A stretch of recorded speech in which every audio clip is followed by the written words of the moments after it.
हमारा आज का सवाल, मत्ती की अंजील में मरकूम छोटे बच्चों का कत्लेआम क्या है। इस वीडियो के अंदर मैं बाइबली तालीमात की रोशनी में सवाल का जवाब दूंगा और इसके बाद कुछ मददगार तलीमी वसाइल को जानने में आपकी मदद करूंगा, लिहाजा इस वीडियो को आखिर तक देखिए। खुदावंद यीशु मसीह की पैदाइश के कुछ अरसा बाद हेरोदिस आज़म ने 2 साल और उससे कम उम्र के तमाम लड़कों को कत्ल करने का हुक्म देकर शीरखार यीशु को हलाक करने की एक नाकाम कोशिश की। बैतलहम और उसके आसपास के इलाकों में बच्चों के इस कत्ल को कलीसिया में छोटे बच्चों के कत्ले आम के नाम से जाना जाता है। ये वाकया मत्ती 2 बाब उसकी 16 से 18 आयात में कुछ इस तरह से दर्ज है। हेरोदिस ने आदमी भेजकर बैतलहम और उसकी सब सरहदों के अंदर उन सब लड़कों को कत्ल करवा दिया जो 2-2 बरस के या इससे छोटे थे, उस वक्त के हिसाब से जो उसने मजूसियों से तहकीक की थी। उस वक्त वो बात पूरी हुई जो यिर्मयाह नबी की मार्फत कही गई थी कि रामा में आवाज़ सुनाई दी, रोना और बड़ा मातम। राखल अपने बच्चों को रो रही है और वो तसल्ली कबूल नहीं करती इसलिए कि वो नहीं है। सितारे के निशान को देखकर मशरक से आने वाले मजूसी ये कहते हुए यरूशलेम में आए कि यहूदियों का बादशाह जो पैदा हुआ है वो कहाँ है। सरदार काहिनों और फकीहों से मशवरा करने के बाद हेरोदिस ने मजूसियों को बताया कि पेशनगोई के मुताबिक मसीह की जाए पैदाइश बैतलहम है। इसके बाद उसने मजूसियों को इस हुक्म के साथ बैतलहम के लिए रवाना किया कि वो यरूशलेम वापस आएं और उसे नौमलूद बादशाह की पैदाइश के दुरुस्त मकाम के बारे में आगाह करें। जब वाज़िया हो गया कि मजूसियों ने उसके हुक्म को नज़रअंदाज किया है तो हेरोदिस ने मासूम बच्चों के कत्लेआम का हुक्म देते हुए अपने इस वहशियाना मंसूबे को अमली जामा पहनाया। बच्चों का कत्लेआम हेरोदिस बादशाह के शदीद दिमागी खलल और जुल्म का नतीजा था। अपने मफादात के तहफ़्फ़ुज़ की खातिर हेरोदिस बादशाह बैतलहम के तमाम छोटे लड़कों के कत्लेआम समेत कुछ भी कर गुजरता। मजूसियों ने हेरोदिस को बैतलहम में एक नए बादशाह की आमद के बारे में खबरदार कर दिया था। अपने खौफ और इंतहाई बदगुमानी के बायस हेरोदिस अपने मद्दे मुकाबल बादशाह को जिंदा नहीं छोड़ सकता था।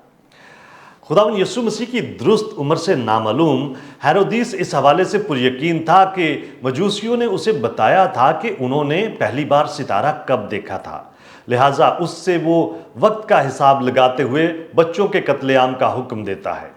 बस उसने अपने हरीफ बादशाह को ख़त्म करने के लिए कोई कसर ना उठा रखी और बैतलहम में 2 साल और उससे कम उम्र के तमाम लड़कों को मरवा डाला। मत्ती 2 बाब उसकी 17 से 18 आयात, यिर्मयाह 31 बाब उसकी 15 आयत की पेशनगोई का हवाला देती हैं। यिर्मयाह नबी की पेशनगोई अपने असल सियाको सबाक में बाबल में इसराइल की असीरी और यहूदा पर हमले के दौरान बच्चों के कत्ल का बयान करती है। इसराइली माएँ जिनकी राखल के तौर पर तस्वीर कशी की गई है अपने उन लड़कों के लिए रो रही हैं जिन्हें असीर बना के ले जाया जाता है। राखल को बनी इसराइल में एक नुमाया शख्सियत ख्याल किया जाता था और उसकी कब्र भी बैतलहम के करीब वाक़या है।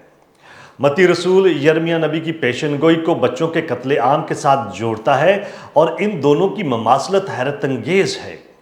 बच्चों के कत्लेआम और मूसा की पैदाइश के वक्त तमाम अबरानी लड़कों को कत्ल करने के लिए फ़िरौन के हुक्म के दरमियान भी पुरअसरार ममासलत पाई जाती है। हेरोदिस के हुक्म के मुताबिक बच्चों का कत्लेआम तो किया गया, लेकिन दुनिया को उसके मसीहा से महरूम करने का उसका मंसूबा उस वक्त नाकाम हुआ जब खुदा ने एक पेशनगोई की तकमील में यस्सू को बचाने के लिए मुदाखलत की। जब मजूसी अपने वतन वापस जाने के लिए बैतलहम से रवाना हुए तो यूसुफ ने एक ख्वाब देखा। फरिश्ता ने यूसुफ को ख्वाब में दिखाई देकर कहा, उठ, बच्चे और उसकी माँ को साथ लेकर मिस्र को भाग जा, जब तक कि मैं तुझसे ना कहूँ वहीं रहना, क्योंकि हेरोदिस इस बच्चे को तलाश करने को है ताकि इसे हलाक करे।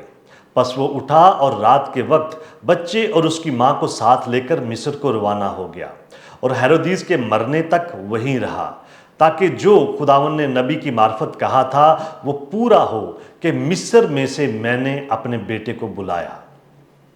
हमारी निजात के मंसूबे को कायम रखने के लिए खुदा बाप ने अपने बेटे को जिस्मानी हालत में महफूज रखा।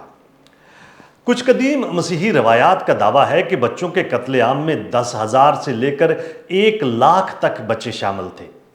ताहम बैतलहम के छोटे से गांव की आबादी, सालाना शरह पैदाइश और उस वक्त नौमौलूद बच्चों की बुलंद शरह अमवात की बुनियाद पर ज़्यादातर बाइबली तारीखदान और माहिरीन आबादियात का अंदाज़ा है कि 2 साल से कम उम्र नर बच्चों की कुल तादाद 20 या 40 तक से ज़्यादा नहीं होगी। बच्चों की कम तादाद इस जुर्म को किसी वहशत अंगेजी से कम करार नहीं दे सकती। यहाँ तक कि एक बच्चे की मौत भी एक बहुत बड़ा अलमिया है। उस दौर की गैर मजहबी तारीखी कुतुब के अंदर बच्चों के इस कत्लेआम का जिक्र नहीं मिलता। एक गैर अहम गांव में 40 अबरानी बच्चों का कत्ल दुनियावी तारीखदानों की तवज्जो हासिल ना कर पाया। मजीद ये कि हेरोदीस के जुल्म और बर्बरियत के ऐसे बेशुमार काम थे जिनमें उसकी अपनी चंद बीवियों और बच्चों का कत्ल भी शामिल था। बच्चों का ये कत्लेआम, जिसमें यहूदी बच्चों की निस्बतन कम तादाद शामिल थी, इस बेरहम हुक्मरान की जालमाना कार्रवाइयों की एक तवील फहरिस्त में महज एक और जालमाना फेल था। रोमन कैथोलिक, ईस्टर्न राइट और ऑर्थोडॉक्स कलीसियाओं में ईद पाक मासूमीन के मौका पर बच्चों के इस कत्लेआम की याद मनाई जाती है, जिसमें इन मकतूल लड़कों को मसीही शुहदा और मुकद्दसीन के तौर पर सराहा जाता है। ये ईद मगरबी कलीसियाओं में 28 दिसंबर को और कलीसियाओं में 29 दिसंबर को मनाई जाती है। कोवेंट्री कैरल के नाम से जाना जाने वाला क्रिसमस का एक पुराना गीत उन बच्चों के लिए लोरी के तौर पर लिखा गया था जो उस कत्लेआम में मारे गए थे। बच्चों का कत्लेआम हेरोदीस की खुदा के मंसूबे को नाकाम बनाने और बाइबल की पेशनगोई को पूरा होने से रोकने की एक नाकाम कोशिश थी। यकीनी तौर पर वो नाकाम हुआ और अपनी नाकामी में उसने दुनिया के मसाइब और गुनाह में इजाफा किया। खुदावन के मसीह के खिलाफ ज़मीन के बादशाह सफ अराई करके और हाकम आपस में मशवरा करके कहते हैं, लेकिन उनकी लड़ाई बेफायदा है। सिर्फ मसीह ही फतह पाने वाला है।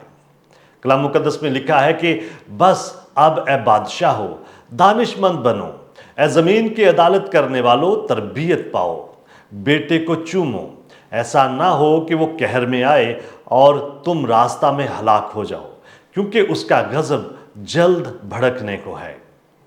क्या आप और बहुत कुछ जानना चाहते हैं?